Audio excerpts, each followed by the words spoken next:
Good afternoon, everyone, or good morning, or good evening, wherever you're joining in from today. Welcome back to another live session at the Reactors. My name is Rav, and I am the program manager here at Reactor London. Before we get into the session, please take a moment to read our code of conduct. We're all here to learn, so please be respectful, please be kind, ask a lot of good questions. The chat will be open throughout, and we do encourage you all to participate. We're back with another session with David. If you missed his previous session, he did another amazing session last week, for which the links I'll put it into the chat. But today we're back again, and David is going to be talking all about securing Marina container host workloads on Azure Kubernetes Service. And with that, I'm going to hand over to David, who's going to take over. Hi, David. Hello again, Rav. How you doing? Yeah, I'm good, thanks. Over to you, Yeah. and let me know if you need me. I'll be here in the background. Okay, awesome. So, nice to be here again. So, thanks very much, everyone, for joining us again on another session of Microsoft Reactor. So, I'll share my screen now. So, just to confirm that everyone is able to see my screen. So, here we go. Awesome. Thanks very much for that. Okay. So, welcome to today's session. So, today we're going to be speaking on the topic of security. So, last week I covered the Cloud Next Generation Firewall Service for Azure, which was co-announced by Microsoft and Palo Alto Networks. This week I'm going to be talking about another co-announcement between Microsoft and Palo Alto Networks. I'm speaking on securing Azure Linux container host workloads on AKS. So you see here that there's a bit of change in name because the Marina has been cancelled out, and the reason for that being after Microsoft announced the general availability of this service, the official service, the official solution name was changed from Marina to Azure Linux Container, to Azure Linux, which can be Azure Linux Container Host for AKS. So, but anyways, it's now called Azure Linux, no longer being called Marina. Even though if you look in the portal, you still see references to Marina behind the scenes. But before I get into details of what we're going to be covering today, so a quick introduction to those of you that may not know who I am. So my name is David Okeode. I'm the EMEA Azure CTO at Palo Alto Networks. I'm also a Microsoft Azure MVP. I'm a 4 times Microsoft Azure MVP. So I was just re-awarded the MVP award last week in the Azure and in the security category. So I'm also heavily involved in the Azure community. So I've got like my blog, my YouTube channel, and also my Twitter handle there. So I've also published multiple books on Azure. So the first one is on pen testing Azure for ethical hackers, which I co-wrote with Carl Forsyne, which is based out of Oregon, who wrote the amazing tool called Microburst. And then I wrote the second one, which is on Microsoft Azure Security Technologies, which is another amazing book if you're looking to understand security in Azure from a holistic perspective: container security, host security, database security, data security, identity security, platform security. All the different components that makes up security in Azure is what that book covers in a bit more details. And my latest book, which is currently available for pre-order, is for those that are interested in understanding how networks work in Azure, how to design highly scalable, effective networks. So check out my latest book using any of those links. And the links will be shared in the chat window, so you can feel free to refer to those. So the final thing I want to mention, or just before I get to the final thing, so I do have like a LinkedIn learning course that was released recently. So the course is completely free. So you don't have to pay for it to jump into it and get started. It's an amazing course that gives strong foundational knowledge and understanding of DevOps and also of the two main platforms that Microsoft offers for DevOps practices, which Azure DevOps Platform and for GitHub. So please do use the link on the chat window to check out the course. I'm sure you're going to find it interesting and useful. So as part of what I do, if you happen to be at any of the Microsoft conferences or events, I'm usually at many of them. Feel free to come over to come say hello to me. I've spoken at Microsoft Build, Microsoft Ignite. I'm usually at most Microsoft conferences these days. So if you see me around, feel free to come over to come say hello. So to what we're going to be talking about today, Azure Container Linux. Let's take a step back and understand in terms of all the transformation that's been going on in many organizations, right? You have like the old digital transformation or all the old digital transformation approach that organizations are taking. And also you have like this whole modernizing application to be more cloud native, right? And as part of that, containerization is a big part of that. But one of the things that also coming out is that many organizations, but not all organizations, but many organizations struggle to understand how do they secure the cloud native workloads in Azure. So Azure Kubernetes Service is one of the central services that Microsoft offers for running orchestrated container workloads in Azure. But as we'll see here, the attack surface for Azure Kubernetes Service, it's really, really wide. If we look at the attack surface for AKS, for example, we'll see that we have our code, which is the core of what we're running, and our code typically running inside a container. And then the container is running on a container runtime that's running on a node or on a host that's typically managed by an orchestrator. And in the case of AKS, the orchestrator is exposed to us as a cloud service, AKS, Azure Kubernetes Service, and the cloud service runs on the Azure platform. So that's sort of like the different layers and the different components that makes up, workloads that we're running in AKS. You have all these different layers that are all interconnected with each other. And this is one of the factors that makes cloud native security complex. Each of the components in this stack, they operate on different security models. And then if we add into that, if we had the scale of the cloud, if we had the pace or the speed of modern development processes, if we had that into the mix, it's obvious why some organizations struggle with this. But one of the reasons for also bringing up this diagram is to mention that it's very important when we're thinking about security from an AKS perspective, not just to think about it in isolation, but to think about it as an interconnected ecosystem. Right? A malicious user can gain access or can gain shell access maybe on a running container. And then from that, they could exfiltrate codes, they could exfiltrate access tokens or credentials that they can use to move laterally across our environment all the way to the cloud platform itself.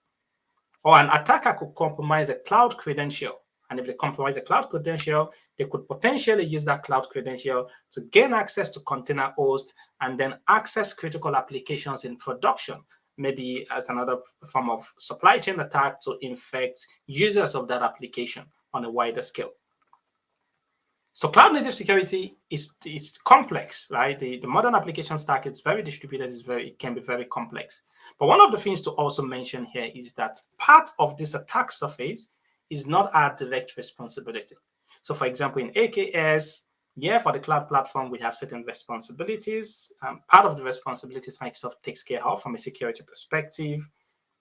From the service perspective, a lot of the responsibility is by the cloud provider. Of course, we still have responsibility in terms of how we configure the service and all of that.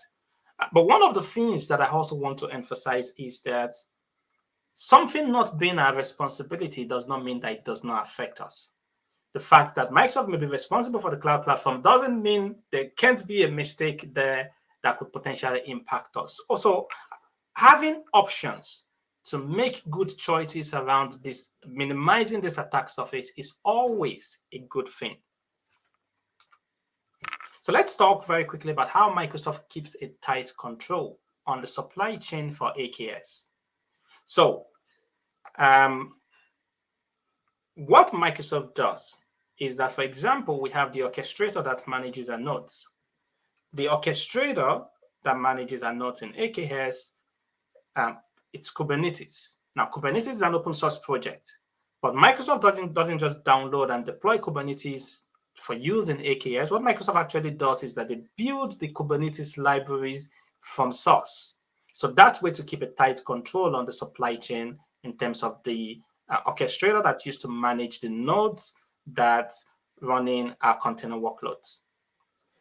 Of course, Microsoft create and distribute the Windows operating system, which if you're running Windows containers, Windows node pools on AKS, that's all tightly controlled by Microsoft in terms of the creation of the operating system itself.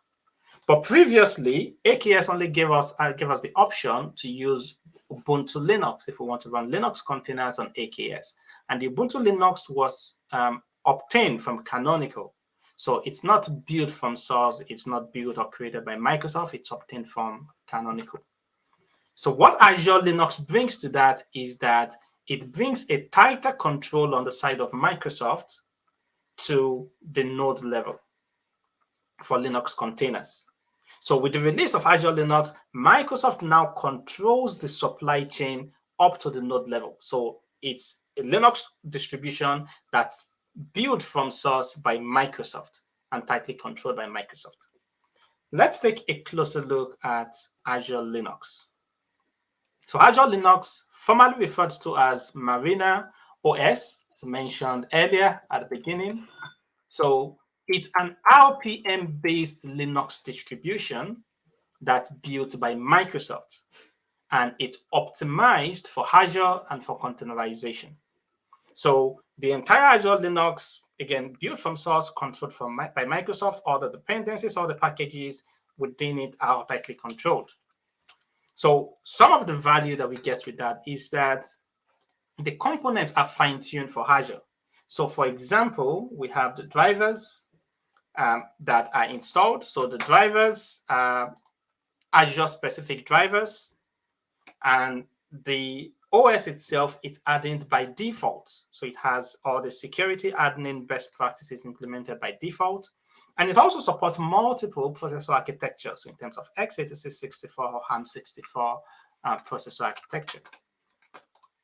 So the other thing with regards to this is that Azure Linux only contains the essential packages that are needed to get a Kubernetes cluster running when we're using that in AKS. So there's no unnecessary dependencies. There's no additional unused packages like Vim that's running on the OS somewhere. So all the unnecessary packages have been removed. And of course, this has an impact on three things. It has an impact on performance. It has an impact on security. And it has an impact on availability. So it has an impact on performance because we have faster node startup times. So because the packages, we have streamlined packages, we don't have as much packages, our nodes are able to boot up quickly. So again, if we need to auto scale from the perspective of the node, that can happen more quicker. So that's performance efficiency, one of the 5 key pillars of well-architected framework.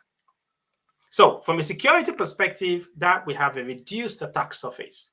So because again, all of these unnecessary packages have been removed. So all these CVEs that may affect like a normal, typical Linux distribution, because a lot of those packages that are not needed have been removed, that doesn't really impact on us. And from an availability perspective, because we have less things to patch, we have less requirements to restart the nodes, and that also helps in terms of availability. We have minimized downtime, leveraging Azure Linux. So by the way, as I go through this, if you have any questions, feel free to put your questions in the chat window, and I'll be happy to answer, be happy to address them. So the other thing in relation to Azure Linux is that Microsoft has a commitment to patch critical CVEs within 72 hours. So they have that commitment. So if there's any critical CVE that's detected, they will be patching it.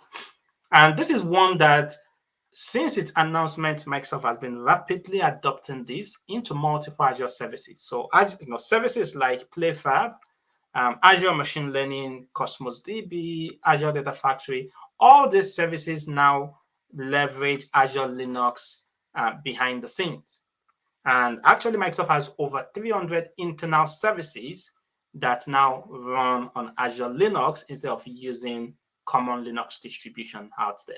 So this is one that Microsoft are heavily adopting and expects to see this rolled out more to other Azure services that are running on Linux behind the scenes. From a compositional perspective, we have the core of the OS, which is the Linux kernel, again, built by Microsoft. So there's a large catalog of operating system software packages that we can download through standard RPM repositories. So again, if this is running on AKS, that's not something that's recommended or something that's advised to do. But if you're running this in your own environment in terms of Azure Linux, you can still install the your standard packages from RPM repositories if you want to do that, right? So, and the whole thing, again, it's all built from source and it's all composed by Microsoft. So one of the links that I shared, by the way, is I shared a link to the GitHub repository for Azure Linux. So again, you see references to Marina there. And I also shared the link to the source code for Azure Linux. So again, it's all open source. So moving on here, talking about Azure Linux on AKS. So at the Microsoft Build conference this year, there was an announcement of the general availability of Azure Linux as a container host for AKS. So again, previously, we only had the Ubuntu option, but now we have the option of specifying whether we want to use Ubuntu to run our Linux containers on AKS or whether we want to use Azure Linux for that. And this is not just talking about AKS in the cloud.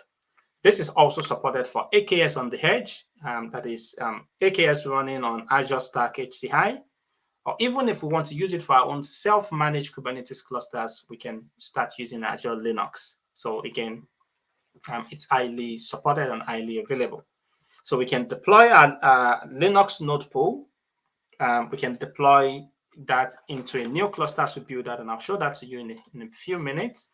But one of the other things that we can also do is if you have an existing cluster, you can just begin to add additional node pool that run in Azure Linux, and then scheduling your workloads to begin to run on that. And then you can gradually migrate off from using Ubuntu to using Azure Linux. So that's one approach that you can use to do that.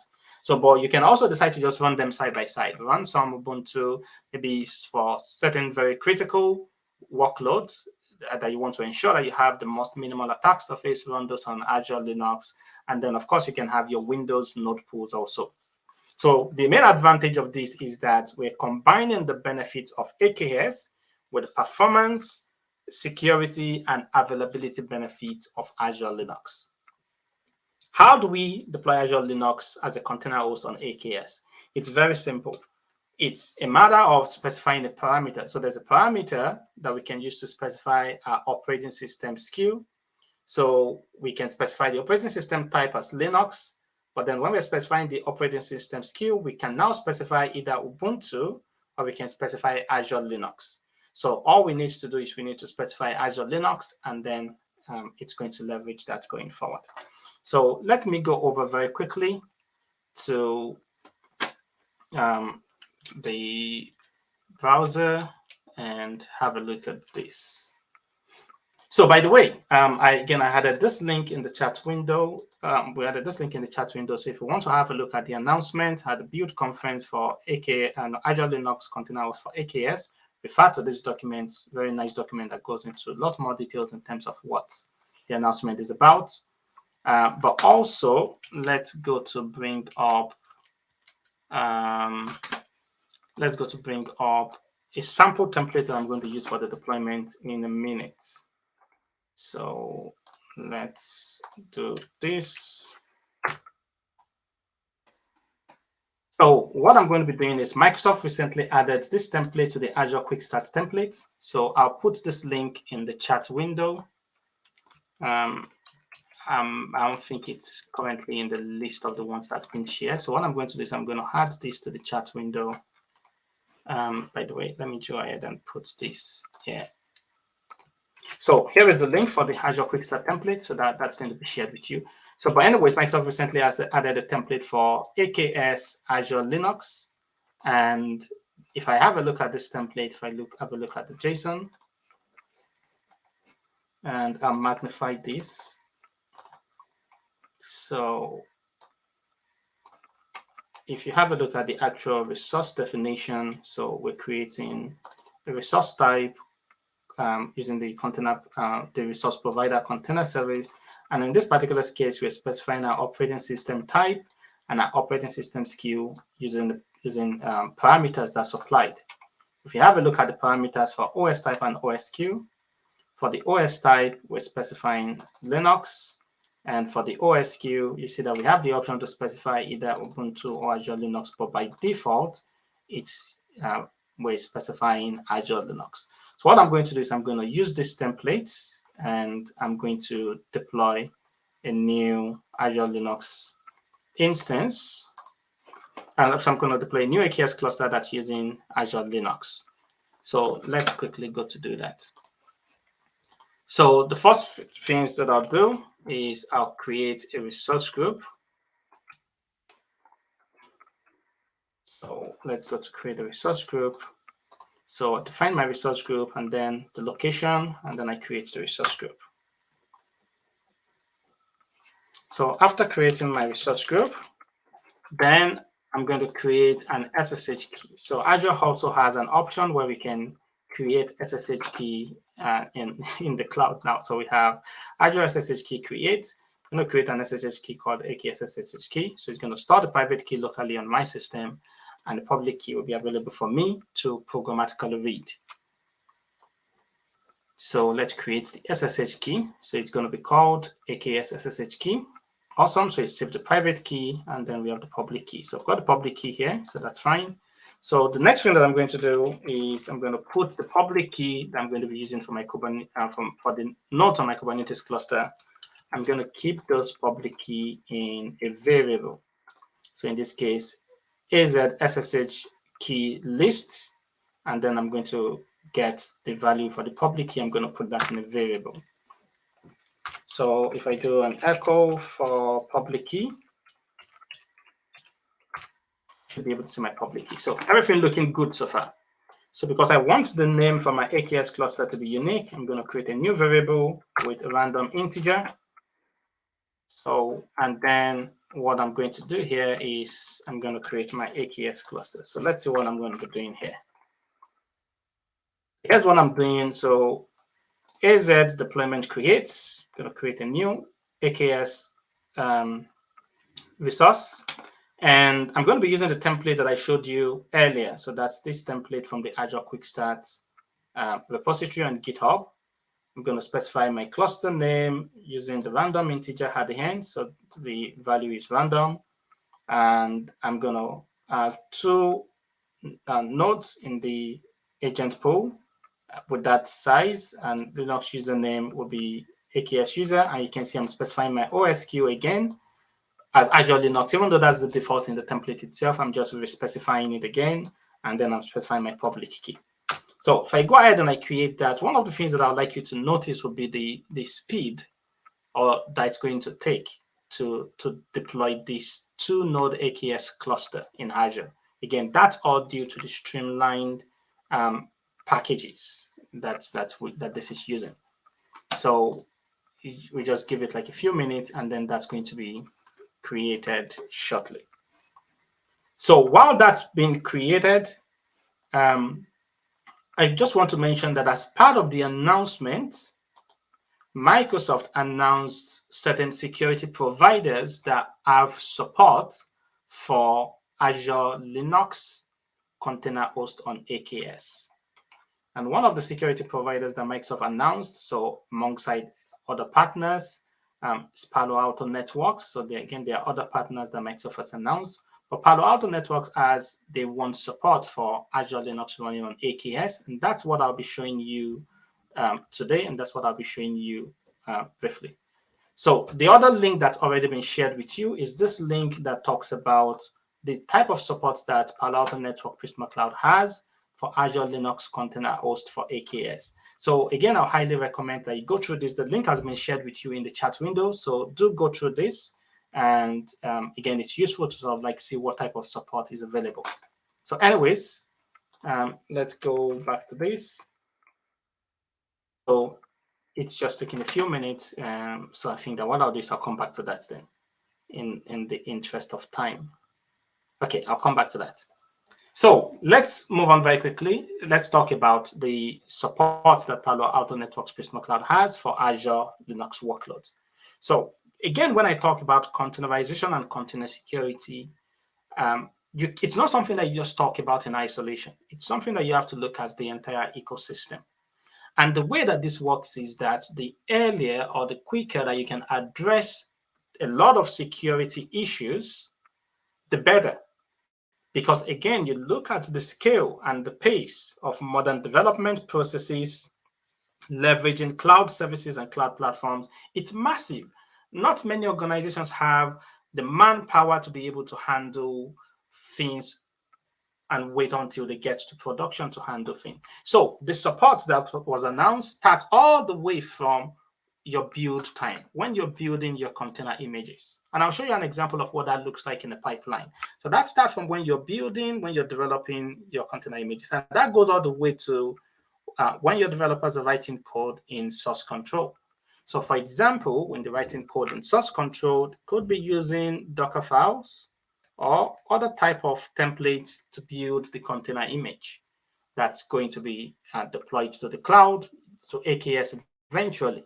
So what you want to do is you want to give them the ability and the tooling to be able to assess things like the compliance and the security and the configuration of those files before they even get to build their container image, embedded whether into Visual Studio Code or you're embedding that into GitHub workspace, GitHub code spaces, or maybe even into Azure DevBox if you're starting to use Azure DevBox in your organization. But then taking that all the way to your ship time, where after building your images, you put them into Azure Container Registry or put them into GitHub packages, and then the ability to be able to assess and do protection of those images before you actually roll them out into production. So when you ship them out into the repository where you're going to use to store and distribute them, so something like, again, Azure Container Registry, embedding a lot of like security assessments into that is important. So for example, one good thing that you can do is assessing the compliance level of the images before you allow them to be pushed into your registry. So that way you can keep your registry where you're getting your production images from. You can keep the registry relatively clean and tidy from that perspective. So that's for the ship time, but also for the runtime. So the runtime is also equally important. Why is it equally important? Well, there's a lot of zero-day vulnerabilities that's been happening since time, and it's not going to stop. There will be new vulnerabilities detected all the time. So you don't just want to go, oh, I'm just going to focus on trying to handle a lot of the issues, and then because of that, you're not paying attention to what's going on at runtime. So that's not ideal. You want a combination of both. But ideally, where you want to get to in terms of maturities, you want to be able to address about 80% of security issues. And that's what I encourage organizations to drive towards. So drive towards where you're able to address 80% of your security issues before they get to runtime. So, and measuring that using the relevant metrics and making sure that you're reporting on that across your organization. So address about that. So essentially that leaves about 20% of security issues that to address at runtime. And that keeps things a bit more manageable for the security teams to be able to assess, prioritize, and then allocate responsibilities to people that are going to be fixing that. But what are some of these security checks and protection? What do they look like? So from a Prisma Cloud perspective, here's an example of what that looks like. So for example, your code time or your build time, looking at vulnerable code, vulnerable dependencies that you may be using in your application, export secrets, maybe insecure configuration and version control services, where you have all these templates that you're going to be rolling out to Azure Linux on AKS, or maybe insecure infrastructure as code that you're going to be using to spin up like your AKS cluster. So doing a lot of those assessments during your code and your build stage. So that's very important to be able to address those. And then at your ship stage for deployment, so you're looking at embedding this maybe into your CI/CD pipeline with the necessary prevention mechanisms, right? So the way that we call that a prevention first approach to security. So otherwise it's going to become unmanageable again later. So looking for issues relating to image poisoning or malicious images or vulnerable images from that perspective. Trusted images becomes important. So that is when you're identifying what defines trust for production, right? We have, like in the case of like zero trust, you don't trust anything. But in that case, you're not really going to be trusting anything just because it's coming from your development pipeline. You're going to define what qualifies using different metrics and different data, what qualifies as trust before you roll that out into production. But then at production, again, checking for indicators of compromise, indicators of attacks relating to malicious web attacks, from a configuration perspective, from an identity and access perspective, from a malware perspective, and assessing all of this. So, and that is what Prisma Cloud provides in terms of the support that we have for Azure Linux Container Host for AKS, because it bundles all of these capabilities into a single platform that you can use. So I'll show you a quick demonstration now, and then we're going to round up. So let's go back to the console. So the resource is finished deploying. So again, if you have any questions, feel free to put your questions in the chat window and I'll be happy to address them. So feel free to do that. Okay, let's go back to this. So what I'm going to do is I've got my new cluster created and I'm going to get the name of my cluster. There we go. So that's my prefix. So I'm just going to make a note of that. So the next thing I'm going to do is I'm going to connect to it. I'm going to deploy some workloads to it, and then I'm going to show you some of these capabilities. So let's start by connecting to it. So in this case, connecting to my cluster, specifying the cluster name and the resource group name, and then using AKS get credential. So that should download the kubeconfig file. So that's now been merged. So that's my current context. So can start validate that I'm able to see my nodes. Awesome. So I can see my nodes. And by the way, if I go to the console, I go to AKS, the service, and I go to my actual nodes in my node pool, you're going to see, if I click on the node pool, and if I go to my nodes, so you're going to see that the node image version is AKS CBL Marina. Again, you're going to see references to Marina, but that's talking about Azure Linux that's running, and you can see the version of what's running. So let's head back to this. So this is running Azure Linux again. So what I'm going to do is I'm going to take some of the security capabilities that I have in Prisma Cloud, and I'm going to deploy security into that. So let's go to this. And by the way, I'll just go on the compute. So this is what the Prisma Cloud platform looks like from a UI perspective. So, and if I go to under defenders, so what I'm going to do is I'm going to delete this existing one because I was playing around with things earlier. To do.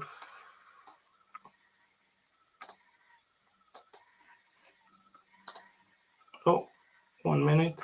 I just need to get the right size so I can. Oh, okay. Anyways, I'm just going to ignore that for now. Let me go to deploy the Defender for that. So I'm going to download like the YAML file to use to deploy runtime security on that.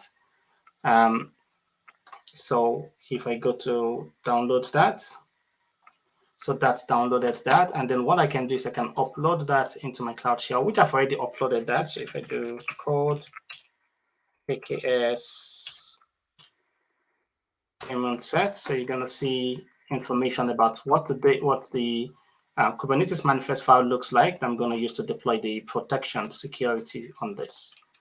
So, and by the way, there's also support for agentless. If you're interested in that type of stuff. So yeah, you can provide the relevant credentials to be able to connect to the cloud, access like the services themselves directly, and then that's called like auto defense. So you can do like Damon said auto defense also. So you provide credentials for your cloud account or for credential for your cluster. So anyways, but I'm going to be doing this manually here. So I've got this. I'm going to apply this manifest file to my cluster very quickly. So if I do kubectl create, I'm going to create a new namespace called twistlock. And after creating my namespace, I'm going to apply the Kubernetes manifest file. So kubectl apply.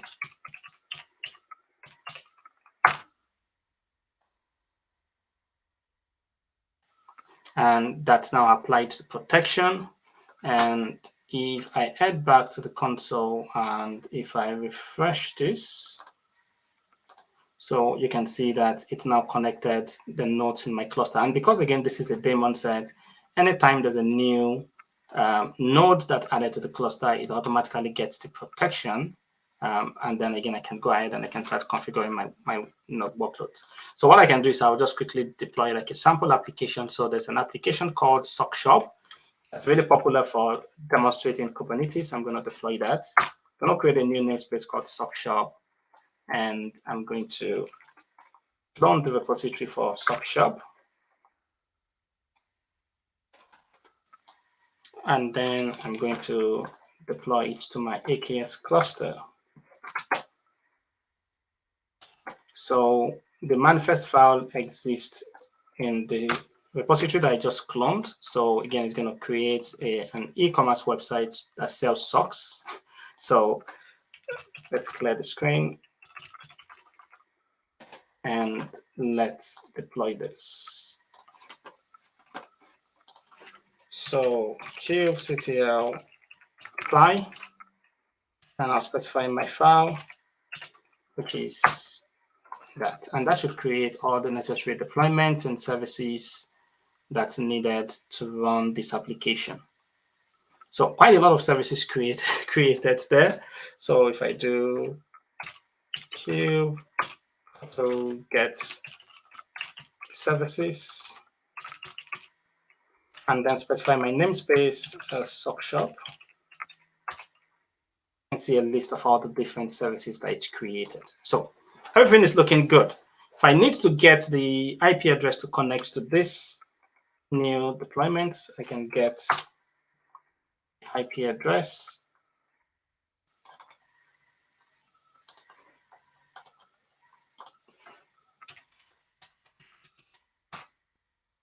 And maybe a while, but eventually it should respond. So I'll just do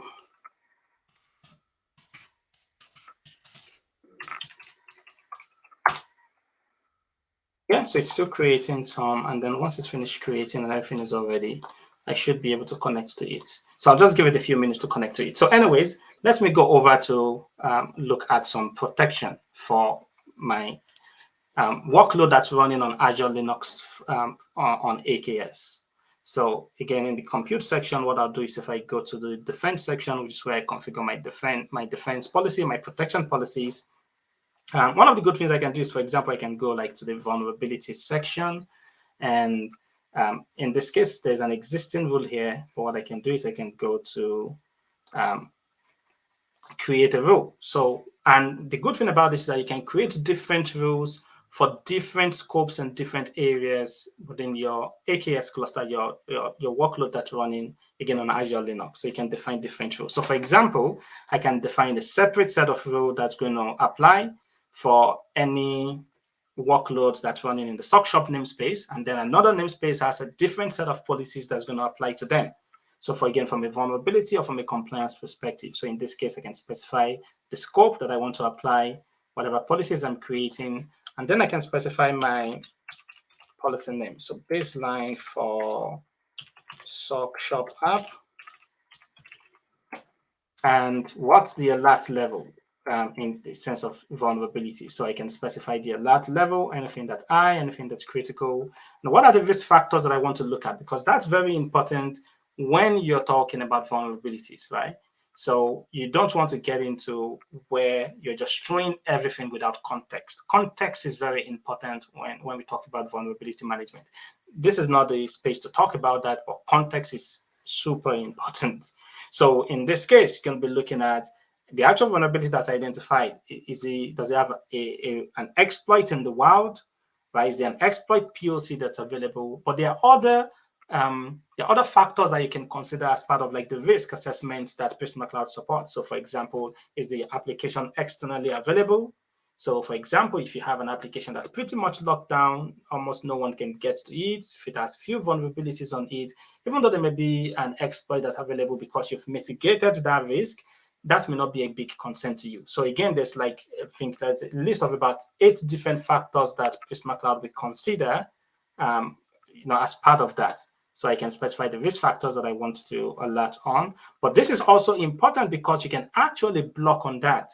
So if it's a highly sensitive environment, you can say if any application that's deployed with this unacceptable level of vulnerability, I'm actually going to block it and I'm actually not going to allow it to be deployed into my environment. So we can actually go ahead and, and block things based on that.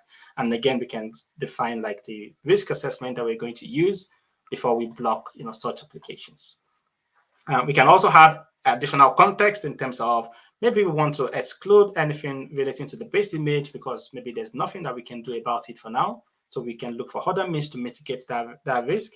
Or maybe we only want to apply this rule if there's a vendor fix that's available. If there's no vendor fix, if there's no vendor fix available, then there's really nothing that we can do until the vendor releases a fix, right? So you can again add additional context that you may want to add. You can add advanced settings to add certain exceptions if you want to, and you can save your policies.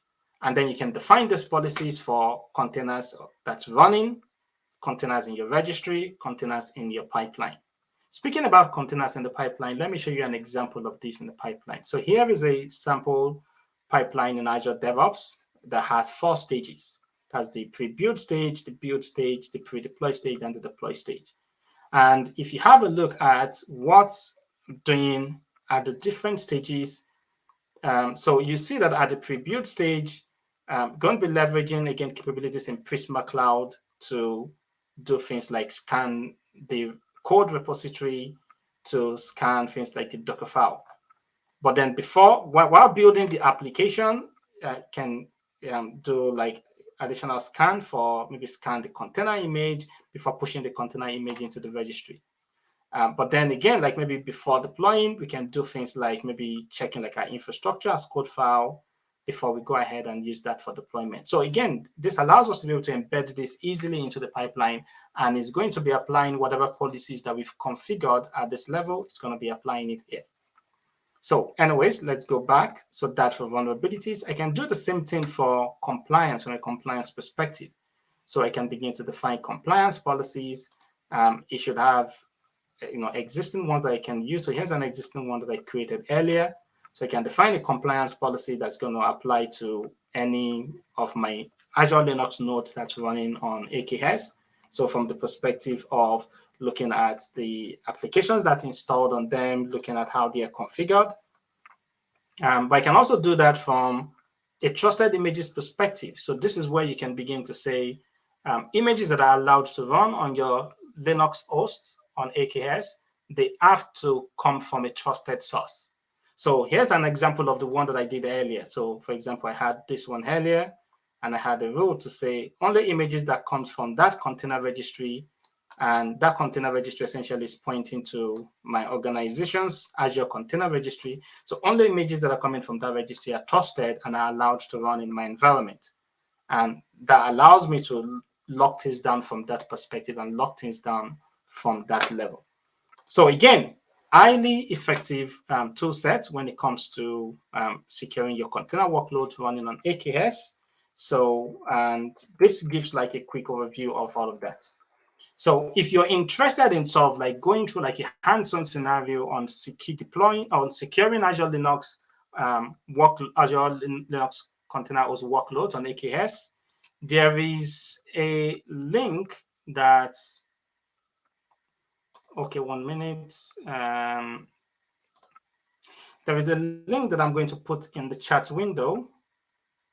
So the link covers a workshop that I put together. So it's a hands-on workshop that you can follow to sort of get a handle on how some of the capabilities that I talked about and that I showed you today, how those capabilities work. So I put the link in the chat window. So again, feel free to refer to those links in terms of, it's going to take you through like a hands-on workshop on including the part of protecting AKS workloads, including the ones running on Azure Linux on AKS and protecting them.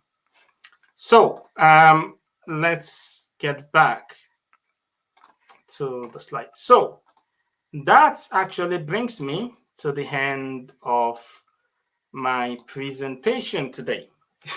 So I'll just wait to see if there's any questions that anybody has in terms of addressing any questions. So any questions? Did any questions come up at all? Yeah, no problems at all. Thanks. Thanks, David. We don't have any questions today, but I think maybe we'll give it like a minute or so if people would like to ask any questions. No problems at all. So, and again, if anyone wants to, again, play around with things, have a look at the workshop that Rav helped us to post. So thanks very much for that, Rav. And you can also reach out to me again on LinkedIn. Feel free to reach out to me if you're playing around and you're testing around with that. And I'm happy to have conversations about this.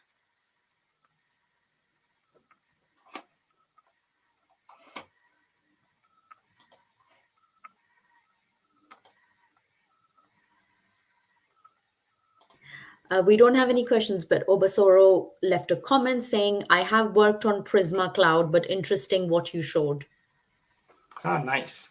Yeah, so one of the things, again, is there's so many capabilities. So many capabilities that sometimes people have no idea the extent of how comprehensive the level of protection that they can configure. So for example, I had this, here's one funny one. So earlier before I started the call, so I was trying to deploy like a sample workload, right? And everything was failing, right? So for example, the one that I just deployed now, and everything was failing. And one of the reasons for that was I forgot that I had a policy set in my environment. This trust policy, where it's only going to trust images that comes from that container registry. And I had that all set and I had that all enabled. So it's going to block anything that doesn't essentially align with the policy here. And again, remember that you can do that from a vulnerability perspective, from a compliance perspective, from a runtime perspective, where I can say if certain processes are running within my container, so for example, you may not expect like people to be running like call or SSH within a container image. If any of such processes are running within a container image, maybe in an attempt to do lateral movement against your environment, you can say block that and don't allow that to happen. Or you can actually take that further and you can actually say, so in this particular case, I can do that based on processes and say certain processes are not allowed to run within the container image, not just within the host, but within the container image itself. From a network perspective, certain network connections not allowed or that are allowed. And this is something that can also be learned dynamically using embedded machine learning models. So it's going to learn the normal behavior of the container workload, and then it's going to apply that. So again, very, very powerful protection capabilities that are available. Always happy to have a conversation about it anyway.